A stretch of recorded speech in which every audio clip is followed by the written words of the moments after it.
ठीक ना? भागवत जी की कथा में प्रसंग आता है, मैंने सुना है, मैं आपको सुनाऊं।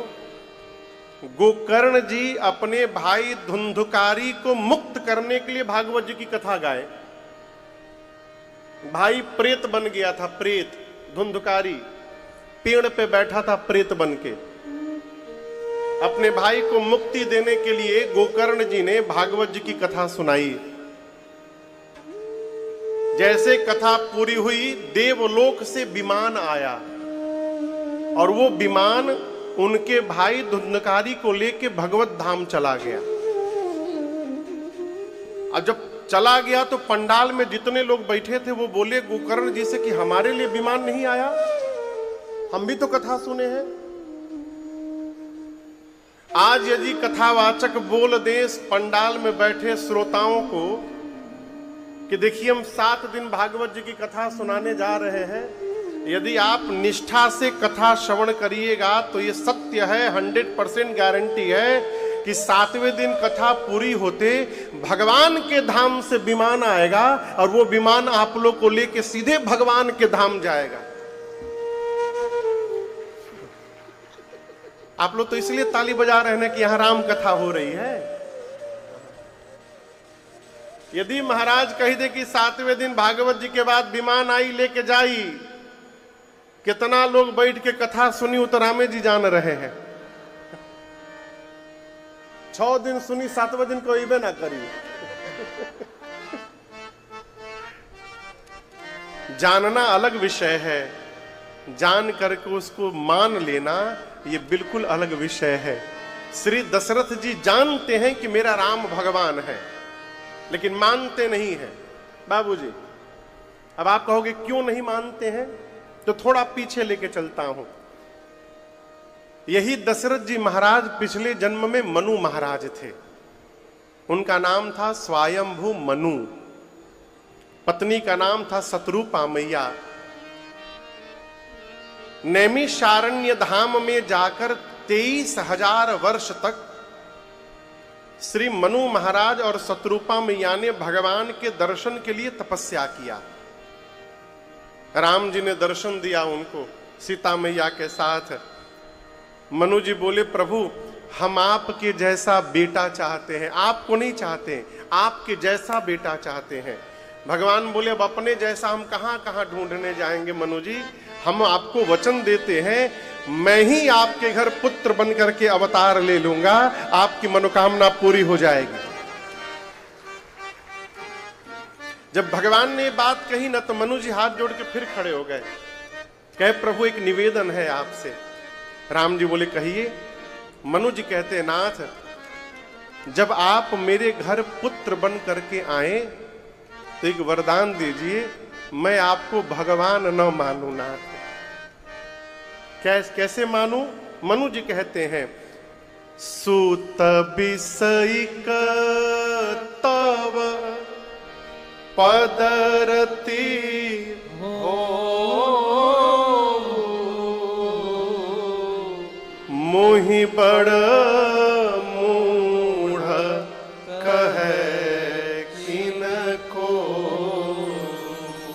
मनु जी कहते हैं प्रभु जैसे जगत का पिता अपने पुत्र को प्रेम करता है उसी प्रकार मैं आपको प्रेम करना चाहता हूं नाथ।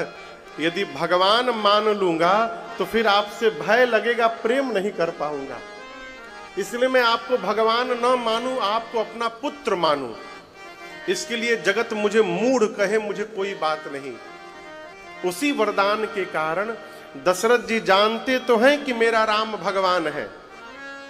चौपाई का दर्शन करिए। जैसे राम जी के जन्म की बात सुनाई पड़ी, गोस्वामी जी चौपाई लिखते हैं अरे जाकर नामा सुनत शुभ होई, सुनत शुभ हो ललना मोरे गृह आवा प्रभु सोई जन्म सोनी हो ललना मोरे गृह आवा प्रभु सोई जन्म सोनी हो।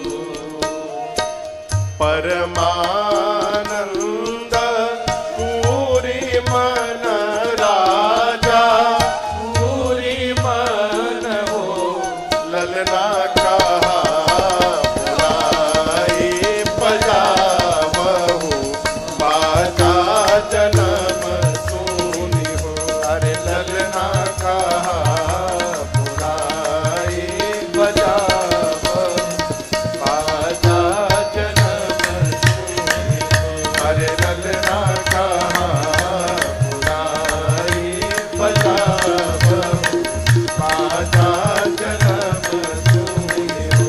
अरे ललना कहा बुलाई बजावहु, बाजा जन्म सुनि हो।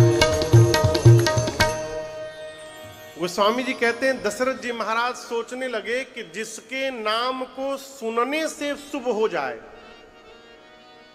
जाकर नाम सुनत शुभ होई, मोरे गृह आवा प्रभु सोई। कौन आया? वही प्रभु मेरे घर में आ गए। तो क्या दशरथ जी जानते नहीं है?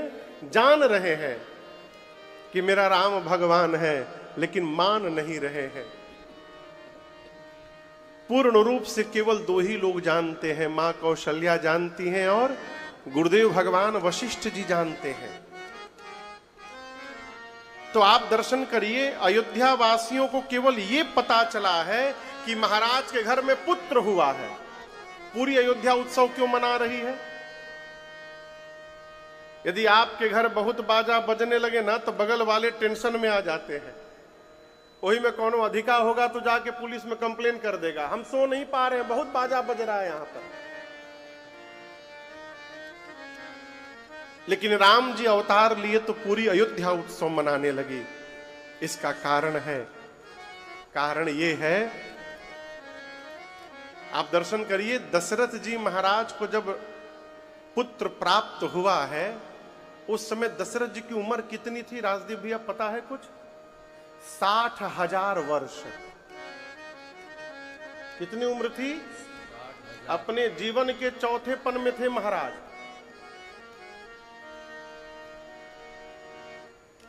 कोई व्यक्ति अपने जीवन के चौथेपन में पहुंच जाए और उससे इस बात का पता ही न चले कि मेरे घर में कोई बेटा नहीं है, ये संभव है क्या?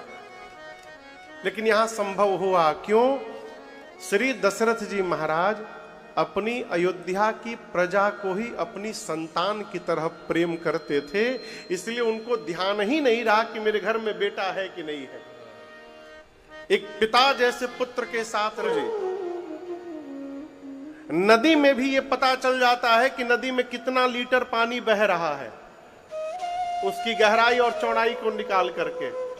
लेकिन आज तक ऐसा कोई विज्ञान नहीं बना जो समुद्र में कितना पानी है इसकी जानकारी दे दे और बता सके।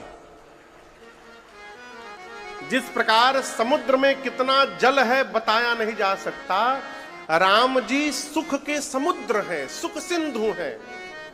और जिस अयोध्या में सुख का नदी नहीं, सुख का तालाब नहीं, सुख का समुद्र ही उतर करके आ गया है, वहां लोगों को कितना सुख प्राप्त हुआ ये कौन बता सकता है? सरस्वती और शेष नारायण भी नहीं बोल पाए, बोले हमारे बस की बात नहीं है। दूसरी वस्तु संपत्ति। कल आपसे निवेदन किया, अर्थ के साथ साथ परम अर्थ भी जमा करिए। क्यों? जीवन की जिस विपत्ति में ये अर्थ काम नहीं आता, वहां परम अर्थ काम आता है और आपको विपत्ति से बाहर लेके जाता है। आप समझ रहे हैं? ये परम अर्थ क्या है? भगवत नाम, भगवान की भक्ति। जहां साक्षात राम जी अवतार ले लिए हैं, उनसे अधिक धनवान और जगत में कौन होगा? मानस में तो ये लिखा है माई बाप कि अयोध्या के वासी भगवान शंकर से अधिक भाग्यशाली हैं। क्या कह रहे हैं? अयोध्या के रहने वाले अयोध्या वासी शंकर भगवान से अधिक भाग्यशाली हैं। ऐसा क्यों कह रहे हैं? गोस्वामी जी कहते हैं, जेहि सुख लागी पुरार, अशुभ वेश शिव कृत सुखद, अवधपुरी नर नारी ते ही सुख महु संतत मगन। राम जी के जिस रूप का दर्शन प्राप्त करने के लिए भगवान शंकर को अशुभ रूप धारण करना पड़ा, वही अयोध्यावासी उस रूप का दिन रात पान कर रहे हैं, उस आनंद में डूब रहे हैं। तो शंकर जी भाग्यशाली के अयोध्यावासी भाग्यशाली। बाबूजी, आज अयोध्यावासियों को जो संपत्ति प्राप्त हुआ है ना, वो अनकाउंटेबल है। वो न कहीं कहने में आ सकता है, न कहीं लिखने में आ सकता है। इसलिए कहते हैं वह सुख संपत्ति समाय समाजा।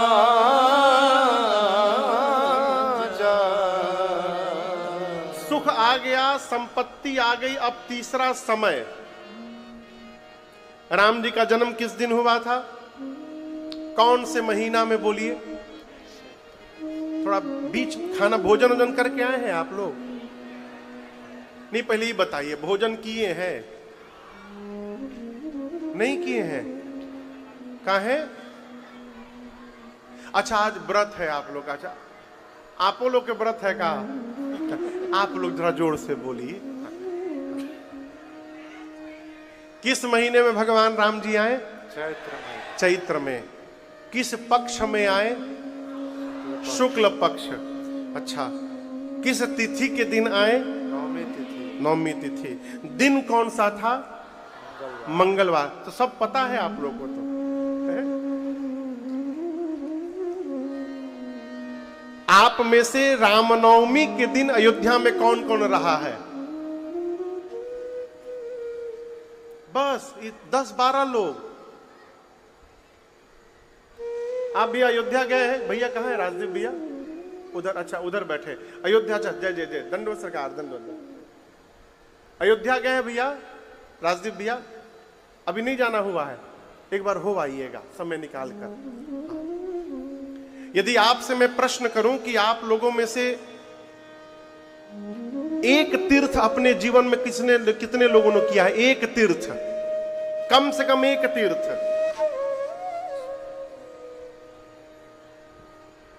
बाबूजी आप किए हैं ना? हाँ, एक तीर्थ कितने लोग किए? बहुत सारे लोग किए। ठीक है, अच्छी बात। 10 तीर्थ कितने लोगों ने किया है? 10 तीर्थ।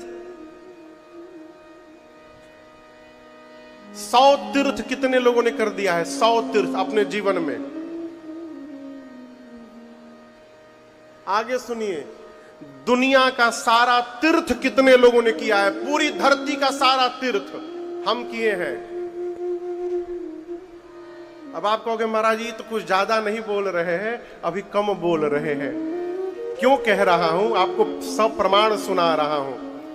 गोस्वामी तुलसीदास जी कहते हैं कि जिस दिन राम जी अयोध्या में अवतार लिए, जेहि दिन राम जन्म श्रुति गावहीं।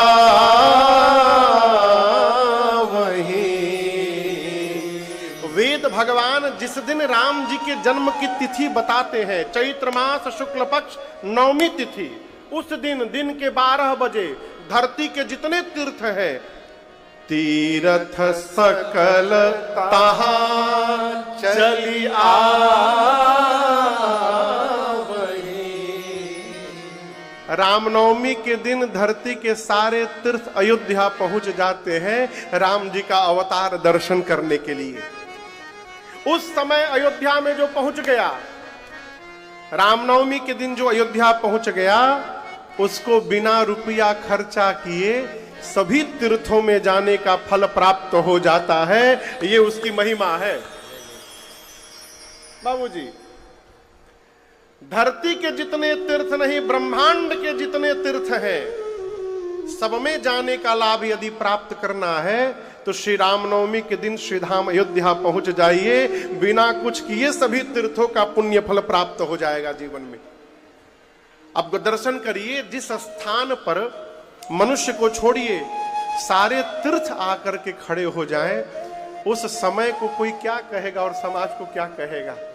इसलिए गोस्वामी जी ने कहा कि चारों भाइयों के आने के बाद वह सुख संपत्ति समय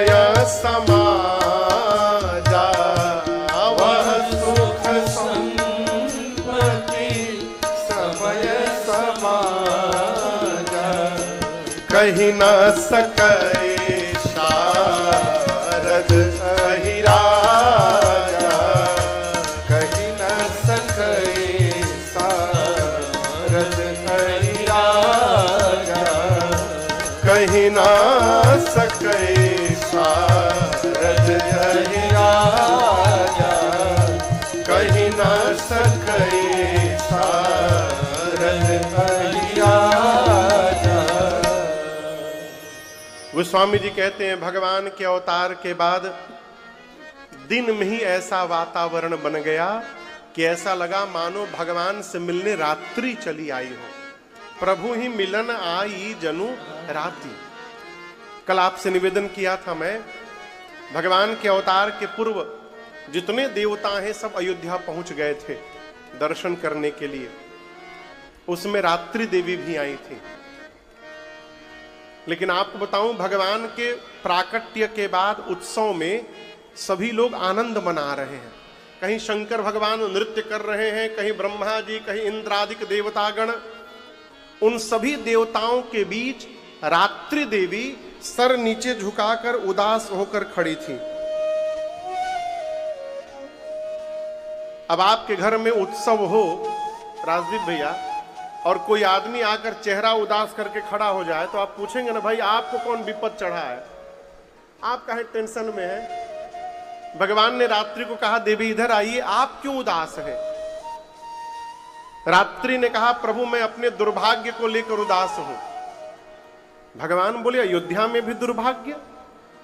रात्रि ने कहा प्रभु ये समस्त देवता इसलिए आनंद में उत्साह में डूब रहे हैं क्योंकि इन सभी लोगों ने आपका प्राकट्य अपनी आंखों से दर्शन किया है। प्रभु आपको प्रकट होते सभी ने देखा है, मैं ही एक ऐसी अभागी हूं जो इस लाभ से वंचित रह गई। प्रभु भगवान ने पूछा राम जी ने आपने क्यों नहीं देखा, आपने एक दर्शन क्यों नहीं किया।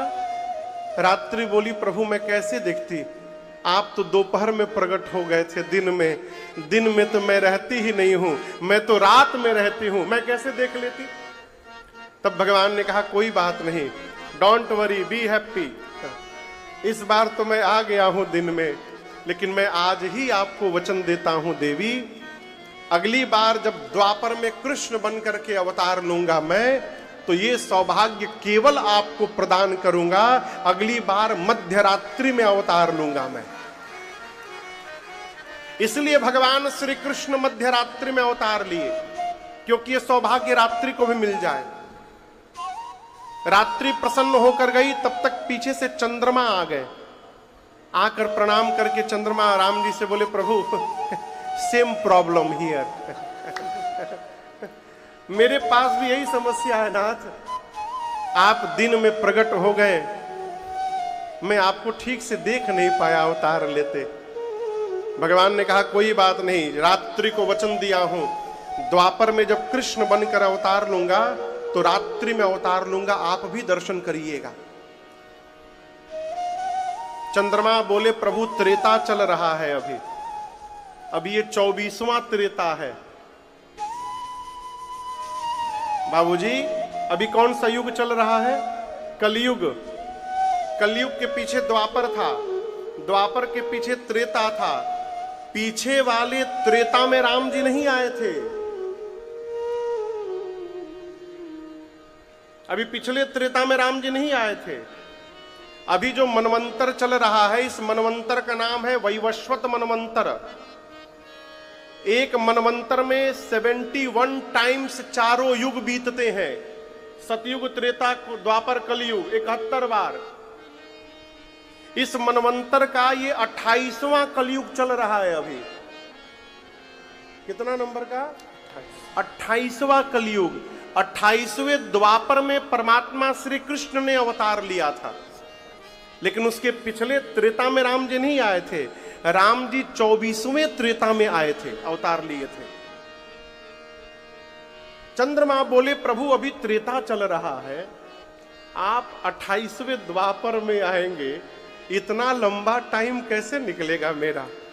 तब भगवान ने कहा चंद्रमा कोई बात नहीं, मैं आपको अपने नाम का सहारा दे देता हूं, अब मेरे नाम के सहारे आप समय निकाल लीजिएगा।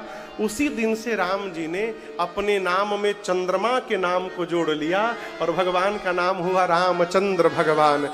बोलिए रामचंद्र भगवान की जय। कहो, जैसे भगवान ने ये बात चंद्रमा को कही, पीछे से शंकर जी डमरू बजाने लगे। क्या बजाने लगे हो? शंकर भगवान आकर राम जी से बोले, प्रभु आपने मेरी बहुत बड़ी समस्या आज हल कर दी। राम जी बोले, कैसी समस्या? शंकर जी बोले, हमको आज तक ये समझ में नहीं आ रहा था कि हम चंद्रमा को कपारे पे लेके काहे घूम रहे हैं। हम ये समझ ही नहीं पा रहे थे कि चंद्रमा को सिर पर क्यों लिया हो, लेकिन आपने मेरी समस्या दूर कर दी नाथ। जिसके नाम में आपका नाम लगा हुआ है उसको मैं सदैव अपने सिर पर धारण करने को तैयार हूं। अब मेरी कोई समस्या नहीं है ना।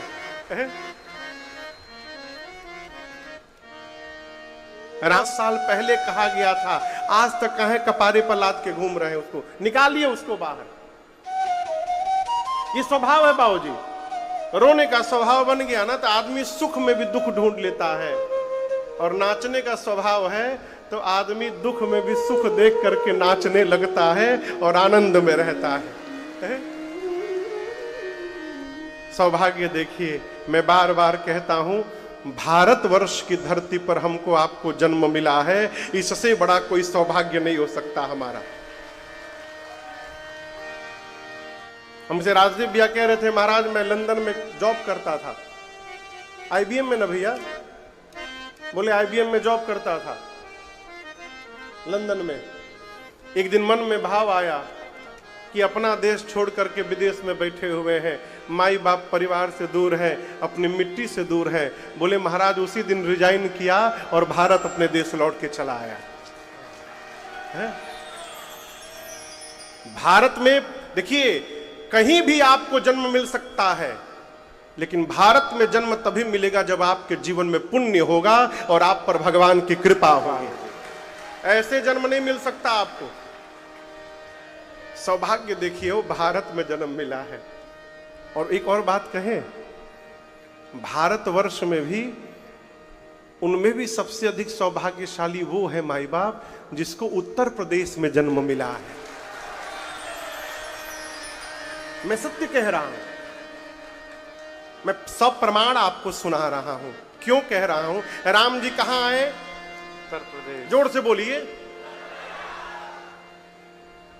अयोध्या कहां है? महाराष्ट्र में है। उत्तर प्रदेश। राम जी कहां आए? उत्तर प्रदेश। कन्हैया कहां आए? उत्तर प्रदेश। कल्कि भगवान कहां अवतार लेंगे? उत्तर प्रदेश। काशी कहां है? उत्तर प्रदेश। प्रयाग कहां है? उत्तर प्रदेश। अब उत्तराखंड हो गया, पहले हरिद्वार कहां था? उत्तर प्रदेश में। उत्तर प्रदेश वो भूमि है जिस भूमि को अवतार लेने के लिए परमात्मा ने चयन किया है। उस भूमि में आपको जन्म मिला है, ये सौभाग्य है। ये सौभाग्य है वो।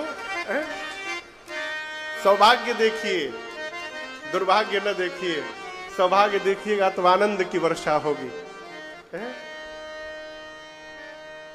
शंकर भगवान मां पार्वती से कहते हैं कैलाश पर, देवी अब मैं आपको अपनी एक चोरी की कथा सुनाऊं।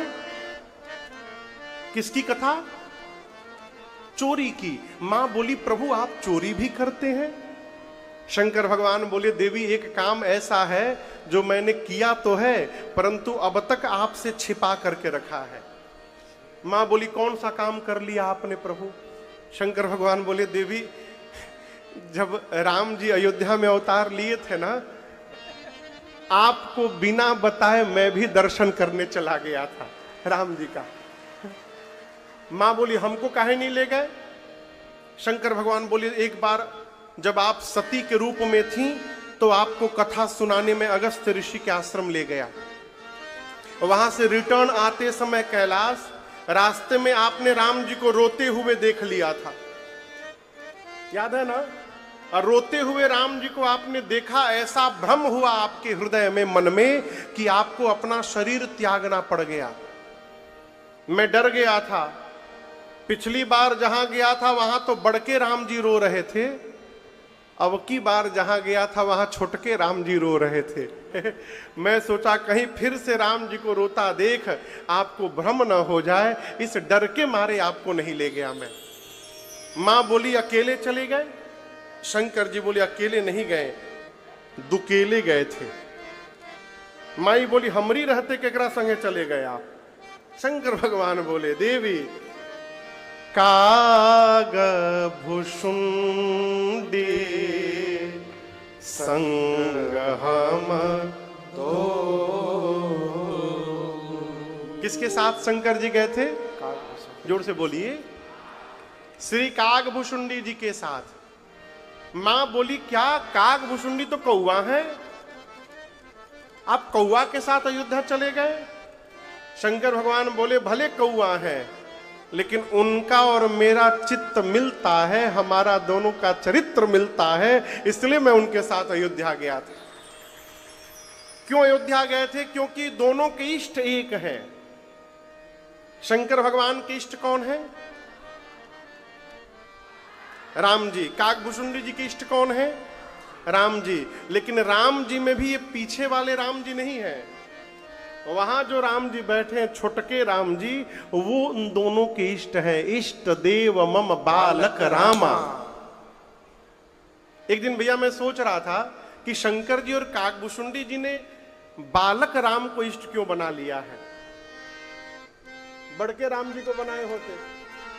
तो मन में एक भाव आया, हो सकता है शंकर जी ये सोचे होंगे कि यदि बालक राम इष्ट रहेंगे और कहीं आमना सामना हो गया ना तो भगवान को गोद में उठाने का सौभाग्य प्राप्त हो जाएगा, इसलिए बालक राम को इष्ट बना लिए हैं। आपको कथा सुनाता हूं मैं। शंकर जी और कागभुषुंडी जी मनुष्य बनकर अयोध्या चले गए। क्या बनके? अब वहां हाई सिक्योरिटी जोन अयोध्या आज भी है, बिना पास की एंट्री नहीं मिलेगी। शंकर भगवान बोले ऐसे तो एंट्री मिलेगी नहीं, हम लोग सामान्य मनुष्य बन गए हैं। कागभुषुंडी जी से बोले चलो एक काम करते हैं, कुछ उपाय लगाया जाए। एक काम करो, कार्यालय खोला जाए एक।